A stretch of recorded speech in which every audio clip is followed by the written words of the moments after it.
Bienvenidos a nuestra segunda clase del CPI de Filosofía. Yo soy el abogado Armando Morel y hoy estaremos trabajando en la unidad número 2 de nuestra clase. Vivimos en una época de la información y eso significa que para casi todos tenemos información a la mano con solo mover los dedos en el celular. Pero tener mucho acceso a la información no sirve de mucho si no puedes filtrar la información buena de la información mala. Y por eso es tan importante tener el conocimiento. Y ese es uno de los motivos por los cuales los filósofos están muy interesados en intentar determinar exactamente qué es el conocimiento. Como mínimo, vamos a intentar determinar los elementos básicos del conocimiento. La palabra conocimiento se usa de muchas diferentes formas en el lenguaje común. Daré algunos ejemplos. David sabe que la olla ha hervido. Suyi sabe cómo. Suyi sabe dónde está el compartimiento secreto. Ramón sabe por qué se quemó la casa. Así que estas son las formas en las que usamos la palabra saber. Lo que vamos a hacer hoy es enfocarnos en una forma particular y fundamental de cómo usamos la palabra saber con el fin de hacer un poco más estrecha la discusión. Y esto es lo que se conoce como conocimiento declarativo, que es el conocimiento de que algo es así. Para poder saber lo que es el conocimiento declarativo, necesitamos hablar un poco sobre qué es una proposición.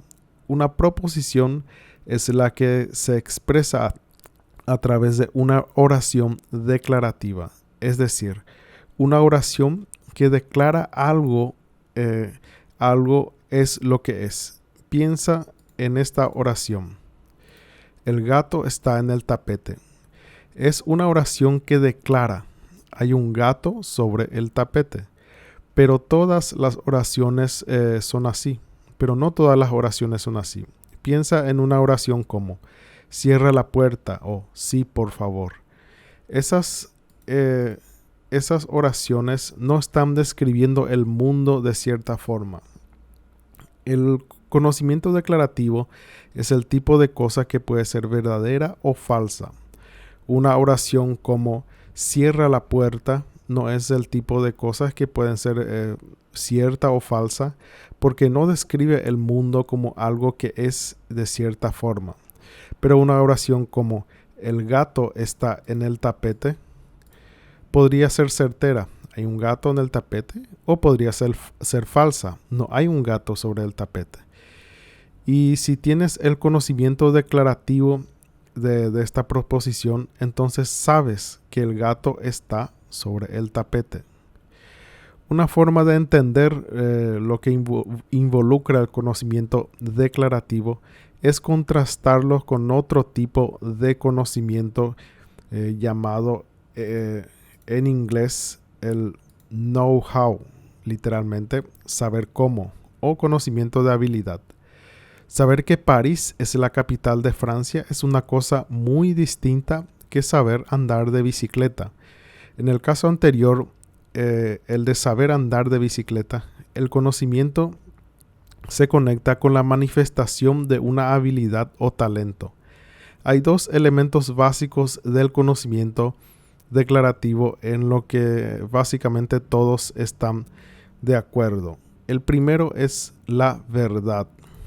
Si conoces una proposición, entonces sabes que debe ser verdadera. Las proposiciones deben ser verdaderas o falsas. Una proposición como el gato está sentado sobre el tapete es cierta si el gato realmente está sentada sobre el tapete. De otra forma, es falsa.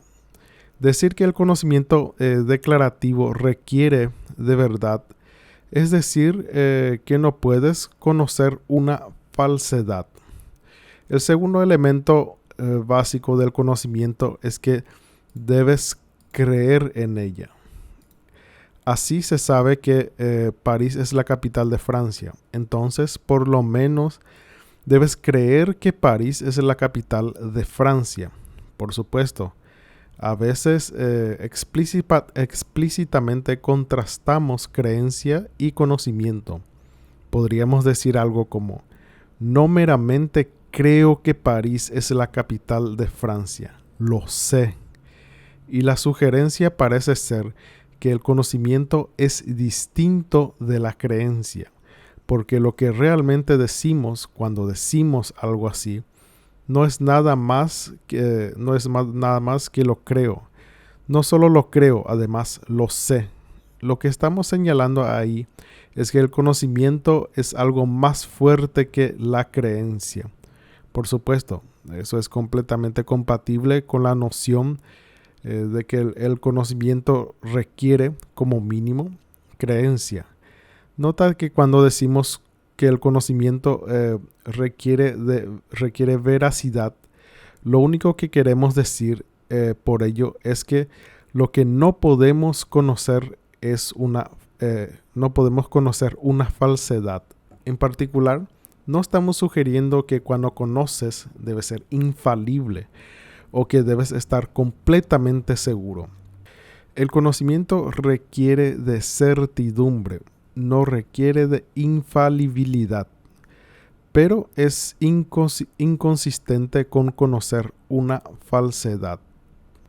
¿Es el conocimiento algo más que simplemente estar en lo correcto?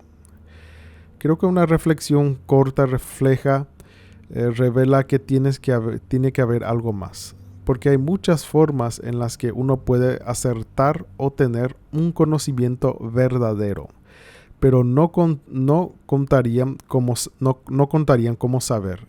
Piensa en este tipo de imagen: un tribunal compuesto por 3 miembros en un juicio criminal. Supongamos que el tribunal cree que los acusados son culpables, pero no por haber escuchado la evidencia. Digamos que no le ha prestado ninguna atención a la evidencia.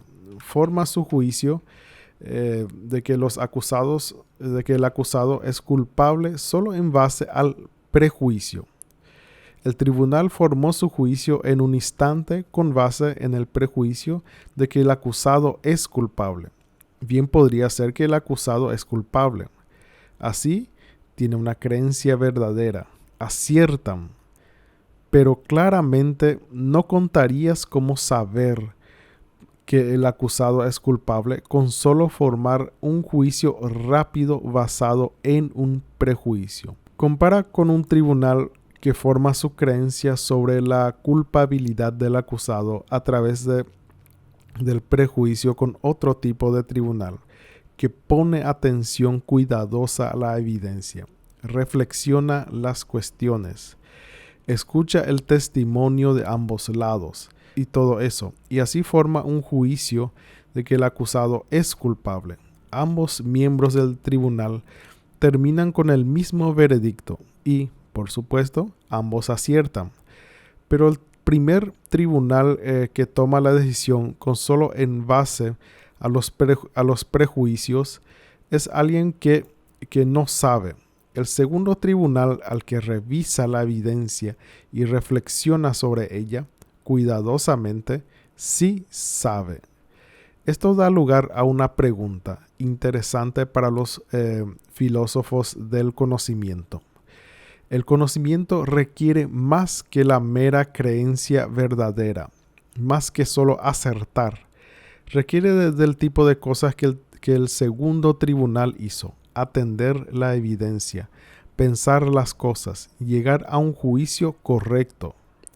Hay 2 tipos de intuiciones básicas que gobiernan nuestro pensamiento sobre el conocimiento, y en particular que gobiernan nuestra forma de pensar sobre qué requiere el conocimiento más allá de la creencia verdadera y más allá de simplemente acertar. Y esto es a veces que se le llama antisuerte. Y es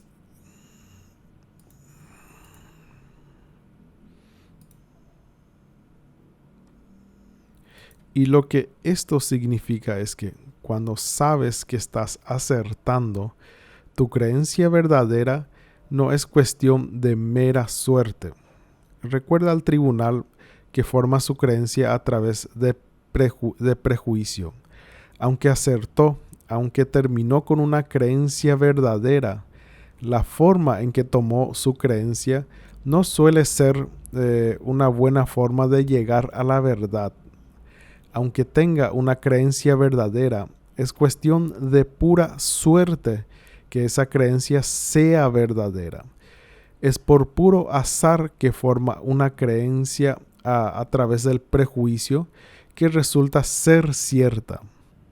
En cambio, el tribunal que analizó con sumo cuidado toda la evidencia y que pensó las cosas en la medida en que él tiene una creencia verdadera, parece que no es cuestión de suerte que su creencia sea verdadera, porque formó su creencia con un método que es un buen camino para llegar a la verdad. Esta es la intuición antisuerte.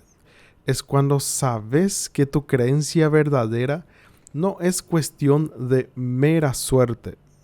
La segunda intuición fundamental del conocimiento se conoce en ocasiones como la intuición por habilidad. Esta es la idea en que cuando sabes, ese saber está en ti de alguna forma importante y de la puesta en práctica de tus habilidades cognitivas, o sea, de las habilidades relevantes a la creación de creencias verdaderas. Regresamos al tribunal que formó sus creencias a través del prejuicio. Formar creencias a través de prejuicios no es una habilidad cognitiva, no es una raíz hacia la verdad. En efecto, es una raíz hacia la falsedad. Si quieres formar creencias falsas, ese es un muy buen método para hacerlo. Pero si quieres formar creencias verdaderas, ese es un método pésimo para hacerlo. En cambio, el tribunal que atendió la evidencia meticulosamente y que pensó las cosas, estaba usando sus habilidades cognitivas. Y es por eso que muchos dirían que cuentan como saber, porque llegó a la verdad a través de sus habilidades. Su éxito cognitivo, su creencia verdadera, se debe a él mismo y a sus habilidades cognitivas de cierta forma importante.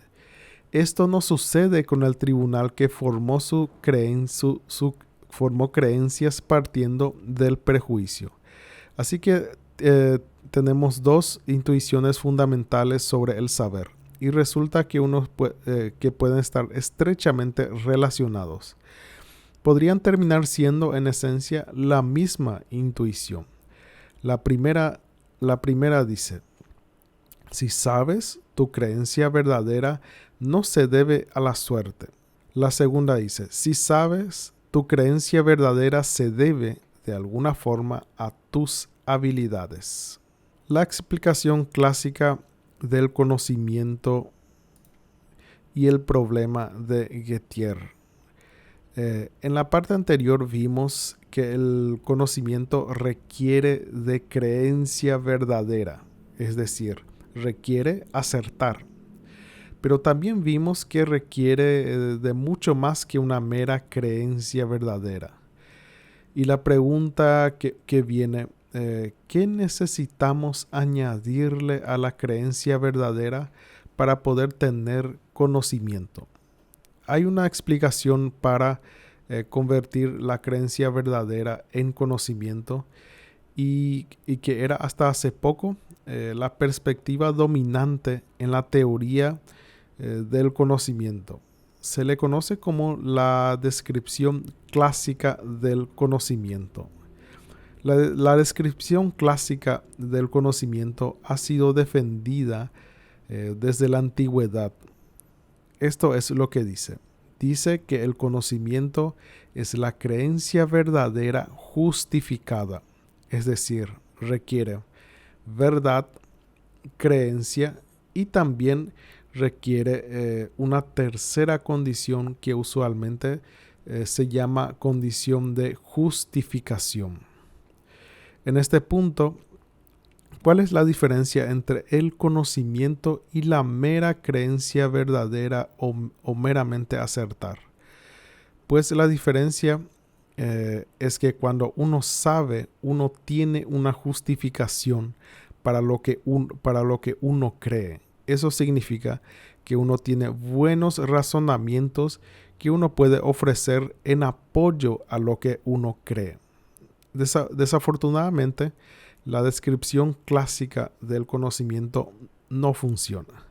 Esto salió a la luz a principios de los años 60 en un artículo muy famoso escrito por Edmund Gettier. El artículo es legendario y tan solo en 2 páginas y media destruye completamente la descripción clásica del conocimiento. Lo que Gettier ofrece son casos en que los agentes tienen creencias verdaderas justificadas y por lo tanto satisfacen las condiciones impuestas por la descripción clásica del conocimiento y sin embargo no saben. En particular, lo distintivo de los casos de Gettier es que el agente no sabe porque es pura suerte que sus creencias sean verdaderas. Estos son conocidos como los contraejemplos de Gettier. Veamos algunos de estos contraejemplos ahora mismo. Hay que decir que los ejemplos que veremos no son los ejemplos originales que Gettier dio. Sus ejemplos son bastante complicados, pero no necesitamos sus ejemplos complicados para demostrar su crítica. Hay ejemplos mucho más simples que logran hacerlo. El primero que veremos es el famoso caso del reloj descompuesto. Este fue ofrecido por Bertrand Russell, aunque él mismo no se dio cuenta que era un caso de Gettier. Usó este ejemplo para ilustrar un punto distinto. Imagina que en la mañana alguien forma una creencia sobre qué hora es mirando el reloj de la pared. Y digamos que el reloj ha sido muy confiable hasta ahora. Y no hay razón para pensar que el reloj está equivocado. Así que has formado una creencia sobre la hora usando el reloj. Ahora estipulemos que la creencia que formaste es verdadera. Has creado creencia verdadera mirando el reloj. Esta creencia claramente está justificada porque tienes buenas razones para creer lo que crees. El reloj es confiable. Tienes razones independientes para pensar que lo que el reloj dice es aproximadamente correcto. Aquí está el giro de la historia. Supón que el reloj está parado. Está descompuesto y lo que en este momento estás viendo es un reloj parado. Sin embargo, por coincidencia, está mostrando la hora correcta. La cuestión del asunto es este. No puedes saber la hora usando un reloj que está parado, incluso si logras formar una creencia verdadera sobre qué hora es, como sucedió en este caso. En parte esto se debe a que formar una creencia verdadera sobre un reloj usando un reloj parado es que requiere demasiada suerte. Si tu creencia es verdadera es solo por mera cuestión de suerte. Aquí estamos yendo en contra de la intuición antisuerte, el conocimiento que vimos en la parte anterior.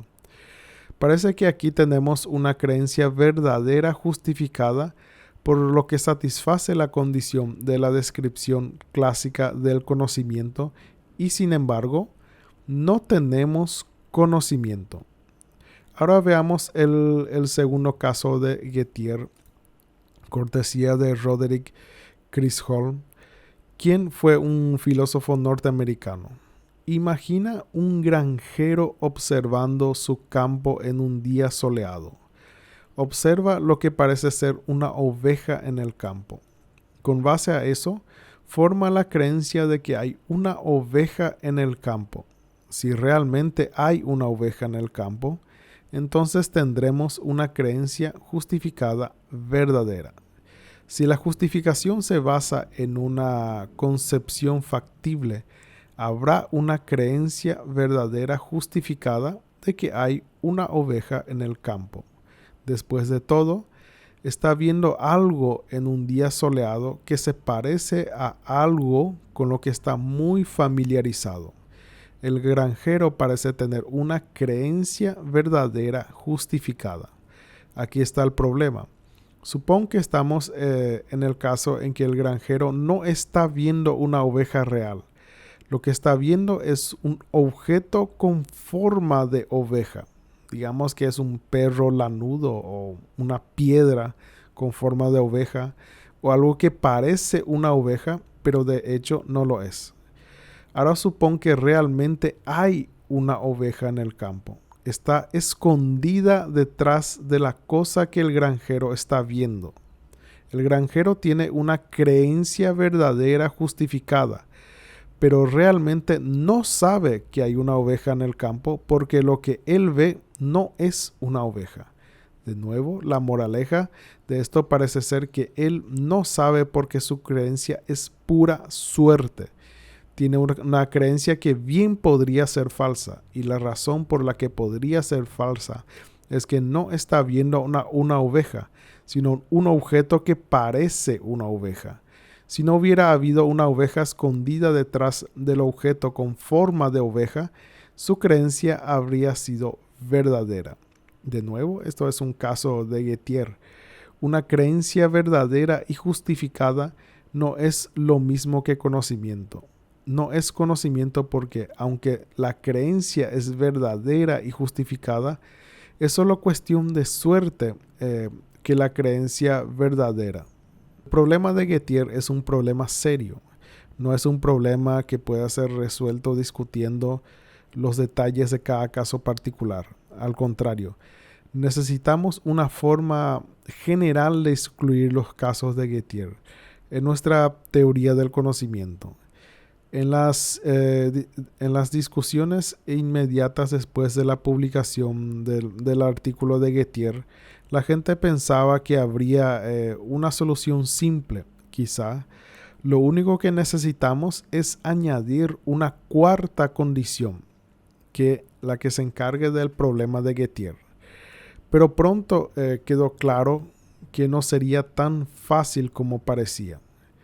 Esta es la propuesta que alguien llamado Kate Leger. La idea es que tenemos que añadir una cuarta condición a la descripción clásica que diga que tu creencia no se basa en una suposición o lema falso. Un lema en este caso es simplemente una suposición. Esto se conoce como la ausencia de lemas falsos. El conocimiento se convierte en una creencia verdadera justificada en que la creencia verdadera no se basa en ningún lema falso. La ausencia de lemas falsos parece muy factible a la vista. Solo añadimos esta condición adicional para excluir los casos de Gettier. Filosofía de la ciencia, la epistemología. ¿Son verdaderas las teorías científicas? El realismo científico, el antirrealismo científico. Según el afamado físico y filósofo argentino Mario Bunge, en 2002, la epistemología es la rama de la filosofía que estudia la investigación científica y su producto, el conocimiento científico. Del análisis de la ciencia podemos preguntarnos, ¿son verdaderas las teorías científicas? Se considera la astronomía como una de las disciplinas científicas más antiguas conocidas por el ser humano, por la humanidad. Las observaciones de las estrellas y los planetas fueron bien conocidas por las civilizaciones antiguas, desde los mayas hasta los babilonios, como se ha documentado por los registros históricos. Los antiguos griegos habían desarrollado un sistema astronómico muy sofisticado con Ptolomeo en el siglo II después de Cristo. El sistema tolemaico, los planetas se movían a lo largo de capas orbitales. Esta era la hipótesis astronómica más sencilla, pero exigía algunos ajustes para dar cuenta de algunos fenómenos anómalos. Uno de esos fenómenos, ya bien conocido por los antiguos griegos, era el llamado movimiento retrógrado de los planetas. Durante el transcurso del año, la trayectoria de los planetas en el cielo azul parece formar pequeños bucles. Para explicar esos bucles, Ptolomeo supuso que cada planeta se movía a lo largo de pequeñas órbitas llamadas epiciclo, que a su vez se movían a lo largo de una órbita mayor llamada deferente. Pero ni Ptolomeo ni los astrónomos creían que los epiciclos y las diferentes constituyeran necesariamente una verdadera descripción del movimiento planetario. Funcionaban más bien como fórmulas matemáticas o hipótesis complejas que podían salvar las apariencias, que podían salvar los movimientos aparentes en el cielo y de noche. El filósofo francés Pierre Duhem, en un breve pero esclarecedor libro que fue escrito a principios del siglo XX llamado Salvar los fenómenos, reconstruye la historia de la teoría de la física, de Platón a Galileo. En ese libro, Duhem describe bastante bien el espíritu de la astronomía de la antigua Grecia, como la idea de salvar los fenómenos. El objetivo de la ciencia, el objetivo de la astronomía, no era realmente contarnos una historia cierta sobre el movimiento planetario, sino dotarnos de un sistema de hipótesis que pudiera salvar las apariencias. Así que, curiosamente, para los antiguos griegos, el objetivo de la astronomía no era aportar una historia real sobre el movimiento planetario, sino salvar las apariencias. En el verano de 1609, Galileo Galilei construyó su primer telescopio. Su primer telescopio fue usado en Venecia como un simple instrumento para observar embarcaciones llegando al puerto. Unos meses más tarde, un telescopio mejorado y mucho más potente, capaz de aumentar 30 veces los objetos, fue apuntado hacia la luna y reveló montañas y cráteres que Galileo describe magníficamente en su Mensajero Sideral de 1610. Era prueba inequívoca de que los cuerpos celestiales eran muy similares al planeta Tierra. Al contrario de la tradición aristotélica tolemaica, que afirmaba que los cuerpos celestiales pertenecían a una realidad distinta. Pero descubrimientos más sorprendentes estaban a la vuelta de la esquina. En enero de 1610, Galileo observó lo que él creyó ser 4 estrellas vagando alrededor del planeta Júpiter. Y en ese diciembre del mismo año pudo observar fases en el planeta Venus que serían imposibles según el sistema tolemaico. La nueva evidencia experimental convenció a Galileo a adoptar el copernicanismo, no solo como una hipótesis que podía salvar los fenómenos, sino como una verdad física de que el ethos podía reconciliarse con la verdad religiosa, como expresó en su famosa carta a María Cristina de Lorena. Él fue el primero que se atrevió a decir que el objetivo de la ciencia no es salvar los fenómenos, sino darnos una verdadera historia de los fenómenos. Y fue solo una cuestión de tiempo hasta que un amplio e infinito universo tomara el lugar de la esfera de estrellas fijas de la antigua astronomía griega. Este punto de vista es conocido en la literatura de la filosofía de la ciencia como el realismo científico, que dice que el objetivo de la ciencia es proporcionarnos teorías que, interpretadas literalmente, creemos ser verdad.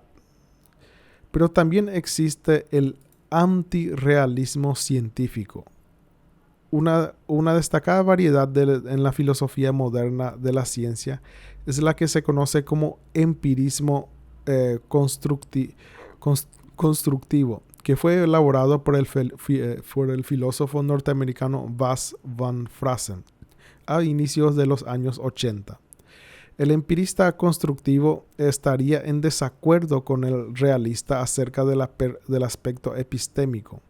En otras palabras, el empirismo constructivo diría que no necesitamos creer en que las teorías son ciertas para que sean buenas. Los modelos deben ser adecuados solo a los fenómenos observables. Son herramientas útiles para realizar cálculos, pero no ofrecen ninguna verdad sobre los entes observables. El empirismo constructivo insistiría en que las teorías científicas no tienen que ser ciertas para ser buenas, solo tienen que ser empíricamente adecuadas.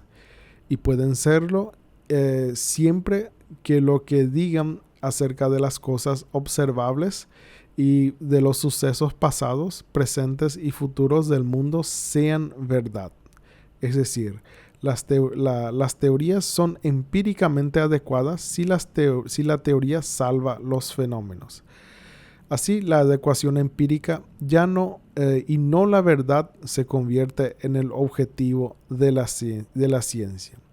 Vemos así que existen dos posturas.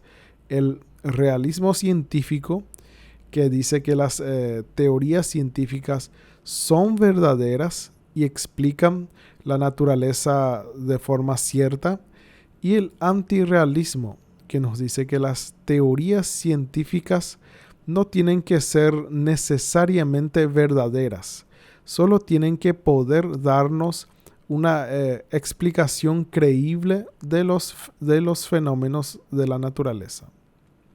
Bien, hasta aquí nuestra clase.